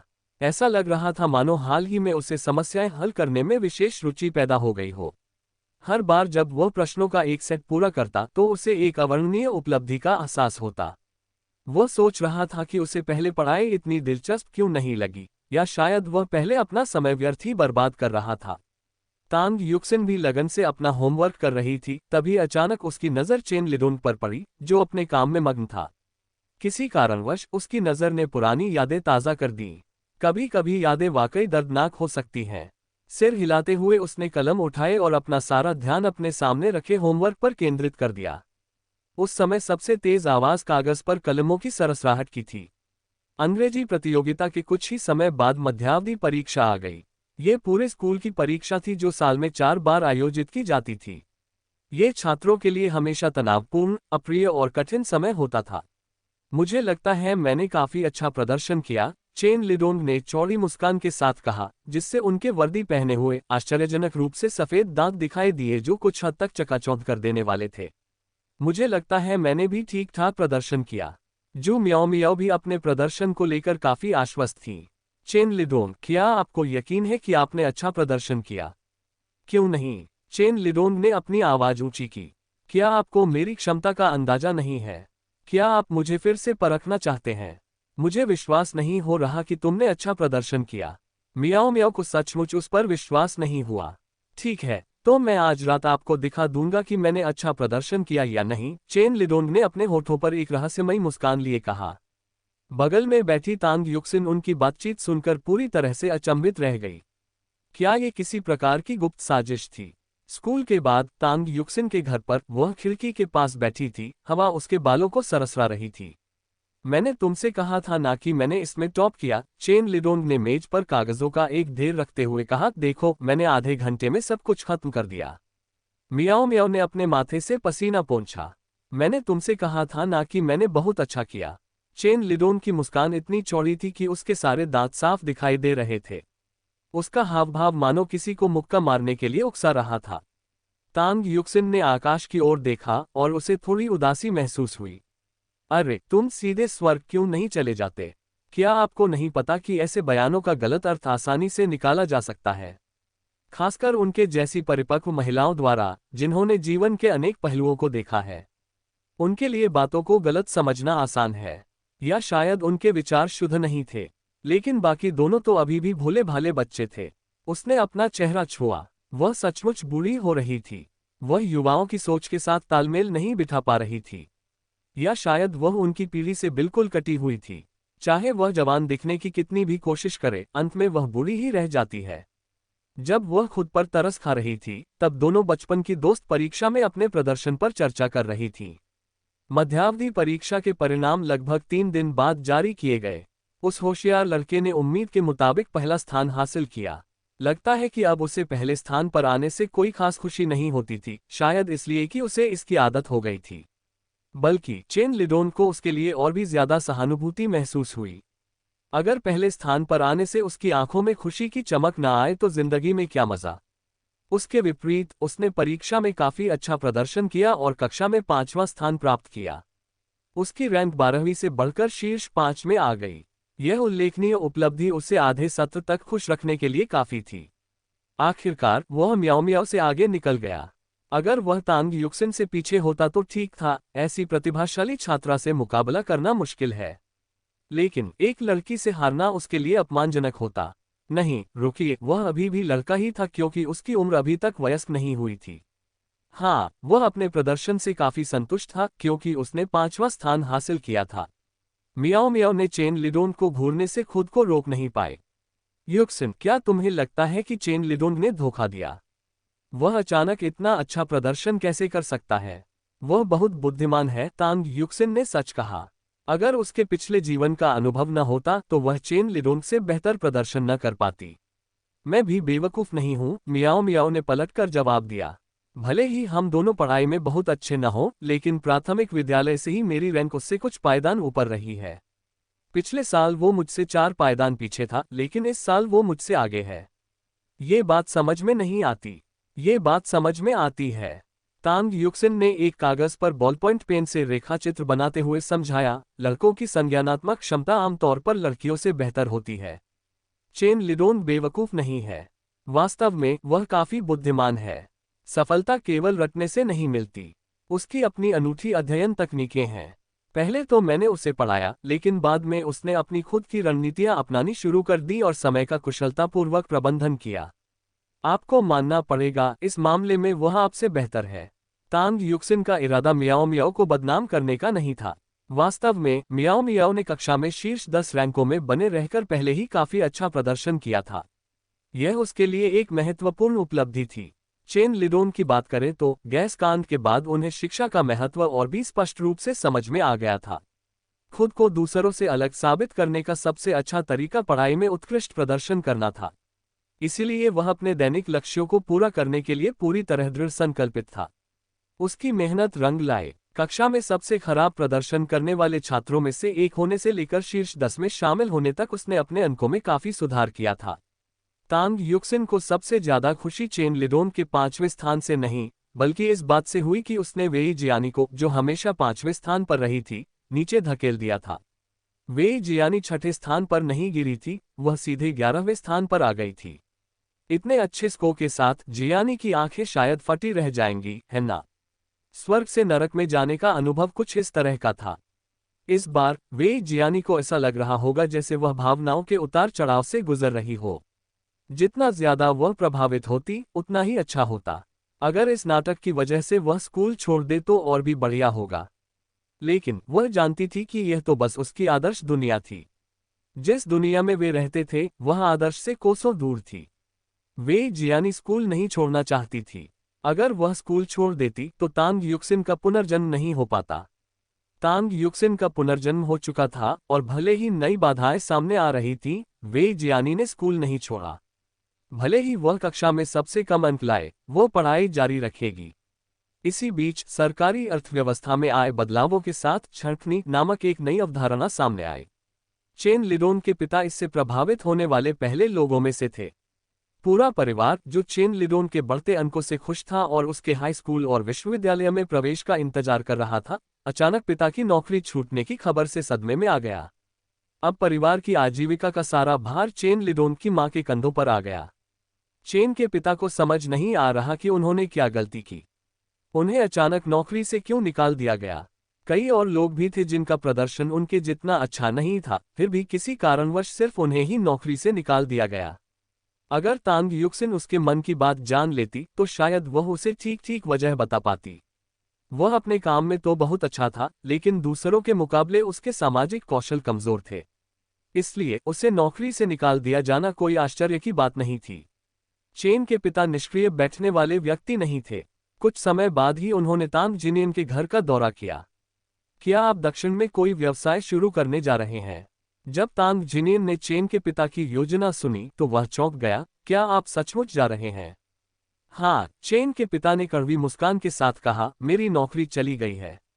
ऐसा नहीं है कि मैं बस यहाँ बैठकर किन्जू के सहारे गुजारा करूं, और लिडोन जल्द ही हाई स्कूल जाने वाली है। कॉलेज में पैसे लगते हैं और शादी में भी। जब मेरे पोते पोतियां होंगे तो क्या उन्हें जेब खर्च की जरूरत नहीं होगी? तांग युक्सिन एक तरफ बैठी थी और महसूस कर रही थी कि हवा उसे एक बार फिर बेतरतीब ढंग से इधर उधर फेंक रही है। चेन लिडोंग अभी बच्चा ही था। वह खुद अभी बड़ा भी नहीं हुआ था और चेन के पिता पहले से ही पोते पोतियों के बारे में सोचने लगे थे। खैर, तांग युक्सिन की आंखों में एक विचार कौन था। इस समय व्यापार में उतरने के लिए साहस और सही समय दोनों की जरूरत थी। ये अग्रणी लोग अंततः देश के पहले उद्योगपतियों में से एक बनेंगे। इसलिए तांग युक्सिन ने चेन के पिता को व्यवसाय शुरू करने में सहयोग दिया। 80 के दशक के उत्तरार्ध में ऐसा लग रहा था मानो हर तरफ सोना ही सोना हो। ये कहावत बिल्कुल सच है कि साहसी लोग समृद्ध होते हैं, जबकि डरपोक लोग भूखे मरते हैं। एक बार जब कोई व्यक्ति पहला कदम उठाने का साहस करता है तो अपेक्षित प्रतिफल उसकी कल्पना से कहीं अधिक हो सकता है। एक शाम जब तांग युक्सिन अगले दिन के लिए अपने पाठों की पुनरावलोकन कर रही थी, तब तांग जिनियन अभी भी चेन के पिता द्वारा पहले कही गई बातों पर विचार कर रही थी। युक्सिन, तुम्हारे चाचा चेन को नौकरी से निकाल दिया गया है। उसने आह भरी। घर पर उनकी स्थिति ठीक ठाक थी, वे किसान थे और हालांकि इसका मतलब साल भर कड़ी मेहनत करना था, लेकिन हाल के वर्षों में कुछ सफल फसलों के कारण उनके जीवन स्तर में काफी सुधार हुआ था। पैसा भरपूर नहीं था, लेकिन खर्च करने के लिए पर्याप्त था। सबसे बुरी स्थिति में भी परिवार का भरण पोषण करने के लिए उनके पास अपनी जमीन थी, लेकिन चेन के पिता के लिए मामला अलग था। वे अपनी नौकरी पर निर्भर थे और उसके बिना उनका गुजारा नहीं हो पाता। क्या अंकल चेन व्यापार के क्षेत्र में कदम नहीं रख रहे हैं? उस समय व्यवसाय शुरू करना सिया है और नौकरी से निकाल दिया जाना सियागन दोनों ही नए गढ़े गए वाक्यांश थे। खैर, तुम्हें इन सब बातों की जानकारी तो है ही, तांग जिनियन ने हाथ बढ़ाकर तांग युक्सिन के बालों को सहलाते हुए कहा, लेकिन व्यापार शुरू करना इतना आसान नहीं होता। अंकल चेन उन लोगों की तरह नहीं है जिन्हें उत्तर दक्षिण घूमने का अनुभव है। उन्होंने कभी भी इस छोटे से कस्बे किंगोन को नहीं छोड़ा है। मुझे चिंता है कि शायद उन्हें वहां के रास्तों की भी जानकारी न हो। तो फिर अंकल चेन के साथ क्यों न चलें? मेरे पापा सबसे अच्छे हैं। वो पहले भी उत्तर और दक्षिण की यात्रा कर चुके हैं। अगर पापा अंकल चेन के साथ चले जाते हैं तो हमें अंकल चेन के साथ धोखा होने और घर न लौट पाने की चिंता नहीं करनी पड़ेगी। ये बात समझ में आती है। तांग जिनियन सोचने लगा। अपने बचपन में उसने सचमुच दूर दूर तक यात्रा की थी। उसने दूसरों के लिए छोटे मोटे काम किए थे। उस समय घर की आर्थिक स्थिति अच्छी नहीं थी। उसके चाचा उसे काम करने के लिए शहर ले गए थे। हालांकि उसने ज्यादा कमाई नहीं की, लेकिन उसे जीवन का बहुत अनुभव मिला। लेकिन जब वह लौटा तो उसके माता पिता का देहांत हो गया। उसे अपने छोटे भाई की देखभाल करनी पड़ी और बाद में युक्सिन की भी। इसीलिए वहली तांग गांव में बस गया और किसान बन गया। लेकिन दोबारा बाहर जाने के ख्याल ने उसके मन में कुछ लालसा जरूर जगा दी। पापा, अंकल चेन की मदद कीजिए। तांग जिनियन के हिचकिचाने के डर से तांग युक्सिन ने तुरंत अपने पिता की आस्तीन खींच ली। उसने अपना सबसे प्यारा चेहरा बना लिया, क्योंकि वह नहीं चाहती थी कि उसके पिता जीवन भर किसान बनकर खेतों में काम करते रहें, खेती बाड़ी के बोझ तले दबे रहें। अगर कोई ऐसा मौका था जिससे उनकी किस्मत बदल सकती थी, तो उसे क्यों न आजमाया जाए। तांग जिनियन ने कुछ देर सोचा, फिर तांग युक्सिन के सिर पर थपथपाते हुए कहा, ठीक है युक्सिन, मैं तुम्हारी बात मान लेता हूँ। मैं तुम्हारे चाचा चेन के साथ चलूंगा। खेतों में अभी ज्यादा काम नहीं है। तुम्हारे दूसरे चाचा और चाची तुम्हारा ख्याल रख सकते हैं। मैं उनके साथ एक बार चला जाता हूं ताकि उनके पैसे में कोई कमी न हो। अपने वचन के अनुरूप तांग जिनियन ने अगले दिन चेन के पिता से मिलकर अपनी योजनाओं पर चर्चा की। दोनों ने समय तय किया और आगे की यात्रा की योजना बनाई। ये सर्दी जुकाम के लिए है, ये दस्त के लिए है और यह बुखार के लिए है। तांग युक्सिन ने दवाइयों को छोटी छोटी गोलियों में बनाया, उन पर लेबल लगाए और उन्हें अलग अलग छोटे डिब्बों में पैक कर दिया। उनका वजन नगण्य था। फिर उसने उन्हें कागज में लपेटकर एक छोटी बोतल में रख दिया ताकि जरूरत पड़ने पर उनका इस्तेमाल किया जा सके।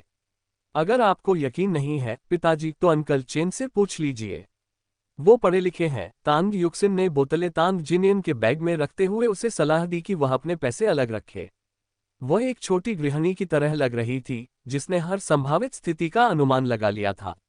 उसे डर था कि कहीं उसके भोले भाले पहली बार यात्रा कर रहे पिता का कोई फायदा न उठा ले। तांग जिनियन के चेहरे पर कड़वी मुस्कान आ गई। ये पहली बार नहीं था जब वह घर से बाहर जा रहा था। वह इन सब बातों से अच्छी तरह वाकिफ था। इसके अलावा शिक्षा की कमी के बावजूद वह सर्दी, बुखार और पेट दर्द जैसे शब्दों से परिचित था। ये शब्द उसे उसकी बेटियों युक्सिन और सीसी ने बचपन में सिखाए थे। हालांकि उसने कुछ ही समय के लिए स्कूल में पढ़ाई की थी, फिर भी इन वर्षों में उसने अपनी बेटियों और सीसी से कई शब्द सीख लिए थे। अगर उसका मन होता तो बढ़ती उम्र के साथ वह शायद और भी शब्द सीख लेता। जिस दिन उन्हें जाना था उस दिन तांग जिनियन सुबह जल्दी उठ गए। उनकी ट्रेन सुबह 6 बजे थी। जैसे ही वे निकलने वाले थे, तांग युक्सिन हाथ में थैला लिए रसोई से बाहर भागी। पापा, मैंने आपके लिए यात्रा के लिए कुछ खाना पैक कर दिया है। तांग युक्सिन ने खाना तांग जिनियन के सामने रख दिया। उसने थैला खोला और उसमें ताजे पके हुए पैनकेक पाए, जो अभी भी गर्म थे। इन पैनकेकों पर मसाले और तेल डाला गया था ताकि कुछ समय बाद भी ये नरम रहें। एक छोटी सी डिब्बी में मिर्च के साथ भुना हुआ कीमा था जिसे पैनकेकों के साथ खाया जा सकता था, साथ ही दर्जनों उबले अंडे भी थे। ये सभी चीजें उनकी 2 दिन की ट्रेन यात्रा के लिए निश्चित रूप से पर्याप्त होंगी। तांग जिनियन की नाक में अजीब सी झुनझुनी हुई। मेरी बेटी बड़ी हो गई है। उन्होंने अपने आंसू रोकने की कोशिश की। उनकी नन्ही सी बच्ची अब बड़ी हो गई थी।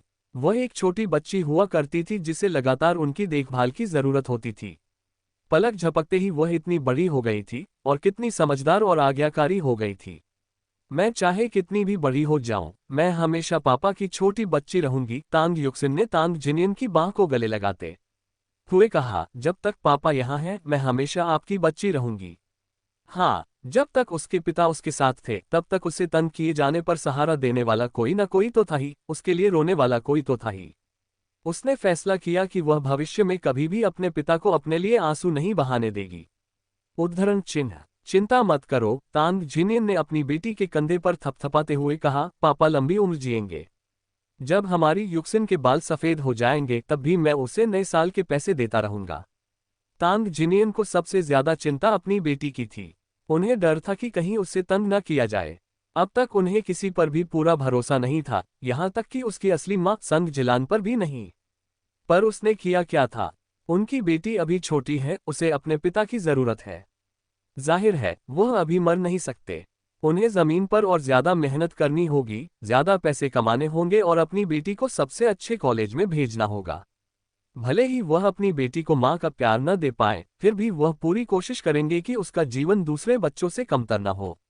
ट्रेन में तांग जिनियन और चेन के पिता पहले ही अपनी सीटें ढूंढ चुके थे। ट्रेनें अब भी हरे रंग में रंगी हुई थीं। चेन के पिताजी की यह पहली ट्रेन यात्रा थी, इसलिए उनके लिए यह बिल्कुल नया अनुभव था। हालांकि जब ट्रेन चलने लगी तो उन्हें रोने जैसा महसूस हुआ। सीटें बहुत असुविधाजनक थीं और दक्षिण में उस स्थान तक पहुंचने के लिए उसे 30 घंटे से अधिक समय तक बैठना पड़ा। तांग जिनियन ने बिस्कुट निकाले और चेन के पिता के लिए एक टुकड़ा तोड़कर दिया। तुम तो बड़े विचारशील हो। मैं तो यात्रा के लिए कुछ लाना भूल ही गया था। मैंने सब कुछ सोच लिया था लेकिन सबसे जरूरी चीज भूल गया, मुख्यतः इसलिए क्योंकि यह उसकी पहली यात्रा थी, इसलिए वह थोड़ा घबराया हुआ था। वह खाने के अलावा सब कुछ ले आया था। ये बिस्किट सचमुच बहुत स्वादिष्ट है, चेन के पिताजी ने एक टुकड़ा खाते हुए कहा। वास्तव में ये स्वादिष्ट था और काफी पेट भरने वाला भी था। ये मेरी युक्सिन ने बनाए हैं। तांग जिनियन ने अपनी बेटी द्वारा बनाए बिस्कुट खाते हुए बहुत खुशी महसूस की। देखो, वह सूती जैकेट जितनी गर्म है। बिस्कुट स्वादिष्ट थे लेकिन चेन के पिता को उन्हें खाते समय अजीब सा महसूस हुआ। सचमुच तुम्हारा युक्सिन बहुत अच्छा है, पढ़ाई में उत्कृष्ट, अच्छे व्यवहार वाला, और यहाँ तक कि तुम्हारे लिए खाना भी लाया। मेरा वो शरारती लड़का जब मैं घर से निकली तब भी सो रहा था। सच में, अगर मुझे मौका मिले तो मैं सचमुच एक बेटी चाहूंगी। तांग जिनियन ने मुस्कुराते हुए कहा, अपने बच्चों को अपना ही प्यार मिलता है। वैसे भी तुम्हारा लिडोंग एक अच्छा बच्चा है। उन शरारती बच्चों की तुलना में वह कहीं अधिक आज्ञाकारी है और उसकी पढ़ाई में लगातार सुधार हो रहा है। यकीनन वह भविष्य में कॉलेज का छात्र बनेगा। मेरी युक्सिन ने कहा है कि उन सभी में तुम्हारा लिडोंग सबसे बुद्धिमान है, यहाँ तक कि वह भी उसे हरा नहीं सकती। अगर उसकी पढ़ाई के तरीके गलत न होते तो शायद वह अब तक कक्षा में सबसे ऊपर होता। भले ही ये शब्द अतिशयोक्तिपूर्ण लगे, लेकिन अपने बच्चों के लिए सिफारिश करना हमेशा सराहनीय होता है। ये सुनकर चेन के पिता बेहद खुश हुए, हालांकि उन्होंने अपने चेहरे पर गंभीरता बनाए रखने की कोशिश की। अगर वो इतना अच्छा है तो ये अजीब बात होगी। बस मुझे कम परेशानी देना ही काफी होगा। इन शब्दों से भले ही वह शिकायत कर रहा हो, लेकिन ये साफ दिख रहा था कि वह मुस्कुरा रहा था। हर कोई अपने बच्चे से प्यार करता है, यहाँ तक कि सबसे शरारती बच्चा भी अपने माता पिता की नज़र में अच्छा ही होता है। और ऐसे बच्चों के लिए माता पिता बिना किसी शिकायत के कुछ भी करने को तैयार रहते हैं। ट्रेन उन्हें किंगॉन से बहुत दूर ले गई। यात्रा में नज़ारे तो ज्यादा देखने को नहीं मिले, लेकिन उन दोनों को ये काफी दिलचस्प लगी।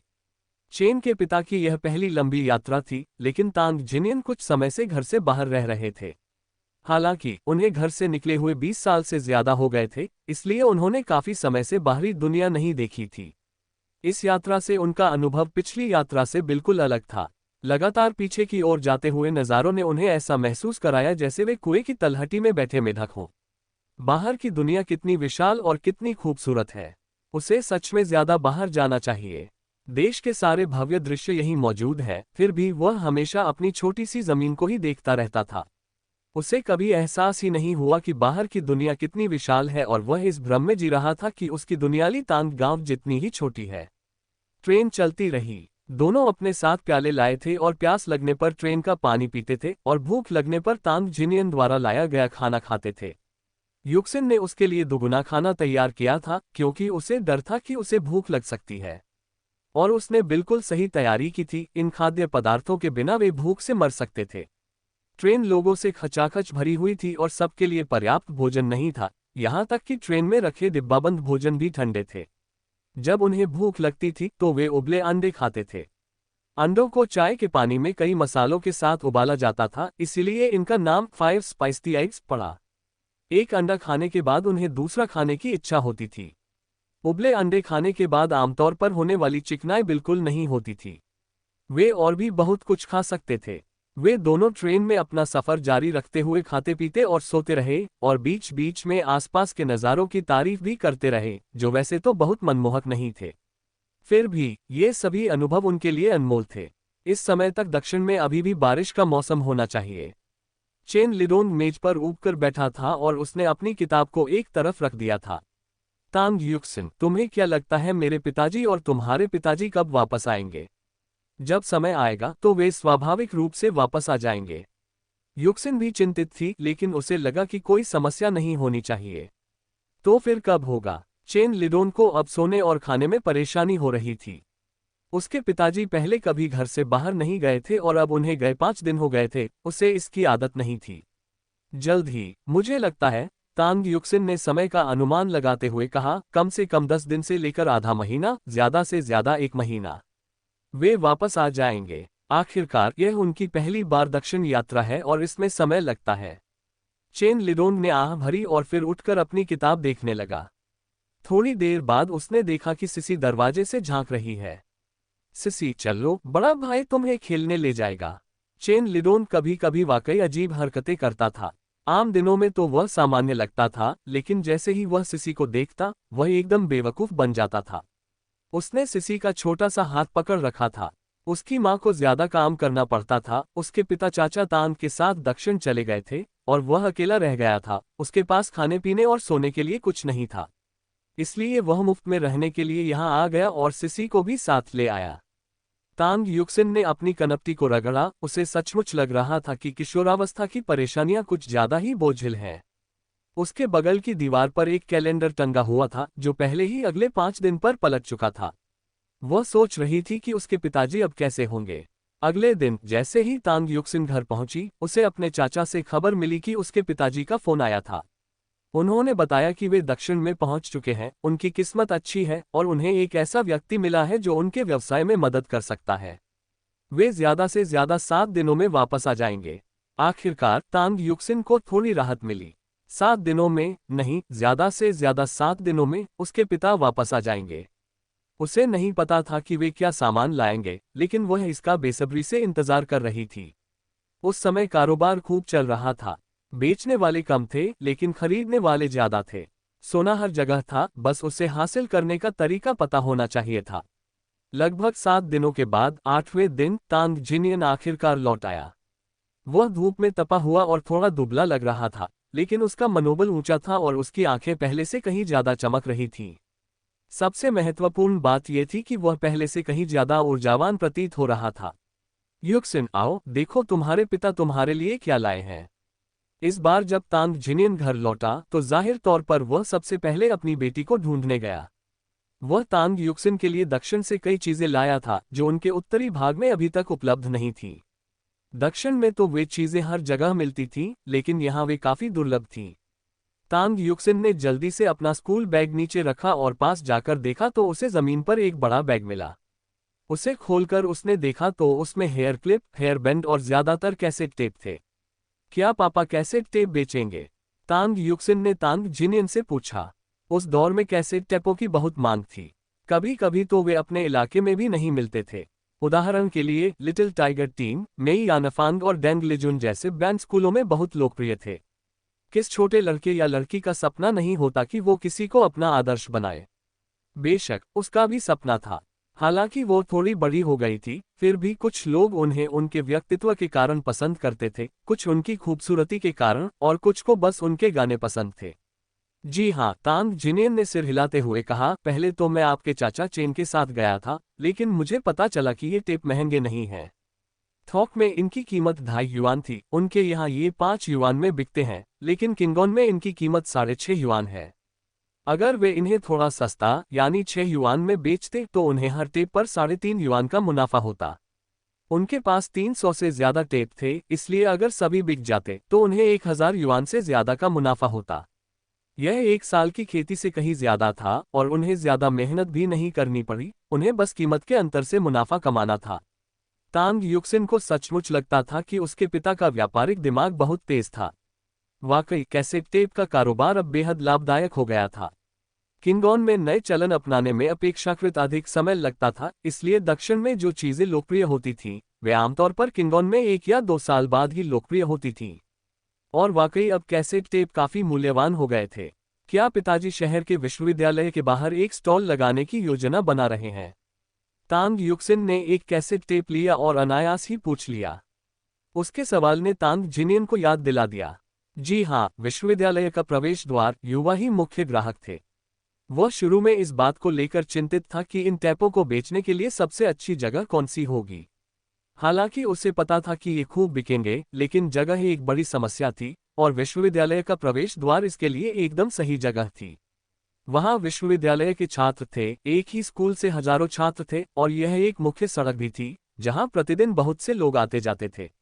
वहां उन्हें बेचना निश्चित रूप से जल्दी हो जाता। अगले दिन तांग जिनियन जल्दी उठ गया। जब वह जा रहा था, तांग युक्सिन बाहर आए और उसके सामने एक कागज का टुकड़ा रख दिया।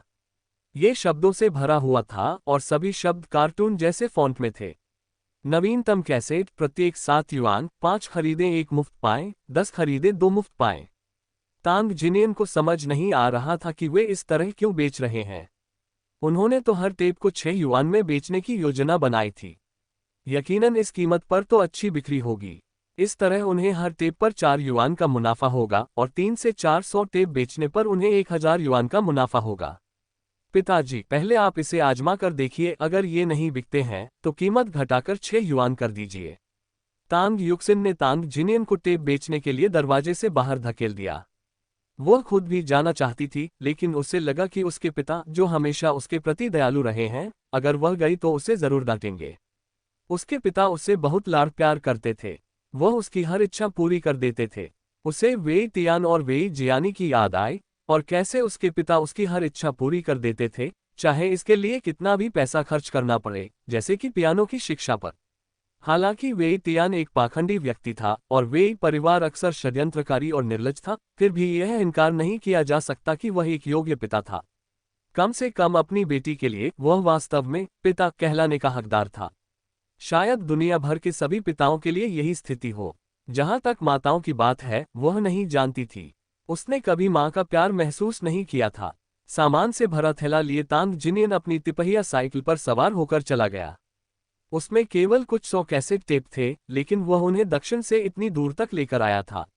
जब तांग युक्सिन दोपहर में स्कूल से लौटी तो तांग जिनियन पहले ही वापस आ चुकी थी, लेकिन उनके चेहरे के भाव थोड़े अजीब थे।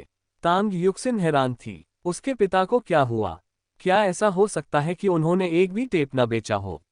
पिताजी, क्या आपने एक भी नहीं बेचा? उसने हिचकिचाते हुए पूछा। तांग जिनियन ने उसे अजीब नजरों से देखा और काफी देर बाद आह भरी। युक्सिन, ये सब बिक चुके हैं। सब बिक गया। तांग युक्सिन ने पलकें झपकाईं। क्या उसका यही मतलब था? लेकिन तभी तांग जिनियन अचानक हंसने लगे। उन्होंने अपनी बेटी के बालों को सहलाते हुए कहा, युक्सिन, हमारे सारे टेप बिक गए हैं। मैंने बिल्कुल वैसे ही बेचे जैसे तुमने कहा था।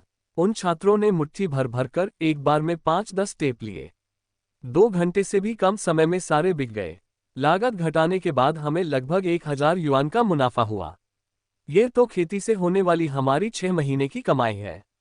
अगली बार मैं तुम्हारे चाचा को अपने साथ ले जाने की योजना बना रहा हूँ। वह समझदार हैं और थोक मूल्य पर बातचीत करने में मदद कर सकते हैं। तांग युक्सिन दंग रह गई। 2 घंटे से भी कम समय में सब कुछ बिक गया। क्या सच में व्यापार इतना आसान था? दरअसल वह आधी ही सही थी। व्यापार आसान तो था, लेकिन इतना भी नहीं कि सब कुछ इतने कम समय में बिक जाए। असल बात यह थी कि उसने लोगों की उस मानसिकता को भांप लिया था कि उन्हें छूट का लाभ उठाना पसंद होता है, जैसे 5 खरीदो 1 मुफ्त पाओ, 10 खरीदो 2 मुफ्त पाओ। सच कहें तो इसका खर्च अभी भी खरीदारों को ही उठाना पड़ता है, लेकिन लोगों को यह विचार बहुत पसंद आ रहा है। अब जब तांग जिनियन को व्यापार का स्वाद चखने को मिल गया था, तो जाहिर है कि वह खेती बाड़ी में वापस नहीं लौटेंगे। पूरे साल सब्जियां उगाने से शायद 1000 युआन भी न कमा पाएं, जबकि आज का 1000 युआन आने वाले वर्षों में 50 से 60 हजार युआन के बराबर है। दरअसल कुछ लोगों के अनुसार तो ये कई लाख युआन तक भी हो सकता है, क्योंकि उन्होंने जो 2 घर खरीदे थे, उनकी कीमत 10,000 युआन से